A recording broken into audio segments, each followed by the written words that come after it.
With those brothers breaking out of jail down there in New Orleans at Orleans Parish Jail, it put me in mind of one of my partners who tried to break out while we was awaiting trial.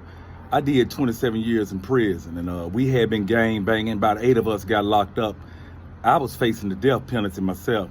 He was facing life without. And he got the wise idea to get a gun snuck in jail. Now, this ain't funny what he did, but it's kind of ironic at the end. You may find it humorous as I did. But he got a gun snuck in jail and shot 2 officers in a jail attempt. He was in administrative lockdown down on the 2nd floor. I was on the 4th floor, so I wasn't no around him. He had been bucking and stuff. They had locked him down, indefinitely.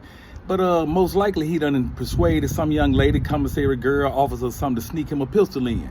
But he can't come out the cell without being handcuffed. So I guess he stuck his hands through the thing, trying to go to the infirmary, and he upped the gun on the police before he can get the cuffs off, after they let him out the cell. Shot 2 of them. He didn't escape because one of the sergeants heard the shootings and ran around the corner. I guess he was hovering over the officer trying to get the keys so he can make a mad dash for it. And they tackled him and took the gun from him. He never got out the handcuffs.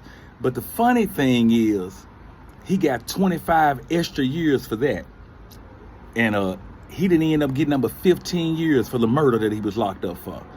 So if he would have just stayed patient and held his peace, he would have got 15, went up for parole in about 6.5 or 7 or so, and went home.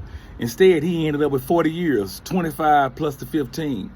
And the reason that happens because one of our other partners, he took the life sentence for the murder he was on, and they let him cop out to a lesser included offense. But that's what your logic could do for you sometime.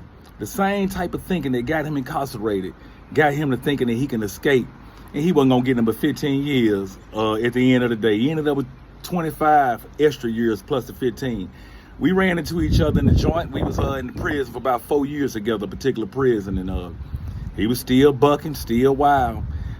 I had gave my life to the Lord because I wasn't insane. I don't believe you can do the same thing and expect a different result. So I got saved way back. I've been a Christian now for 31 years. Got out 3 years ago. So last I heard of him, he was locked up in the feds with a boatload. Look how fast your life can turn. Look how ill it can go. Couple of bad decisions, he done wasted his whole entire life. Couldn't wake up, man. So, hey, I pray that this here can encourage you somehow in Jesus' name. But don't nothing come to a criminal but some consequences at the end of the day. Dig that in Jesus' name.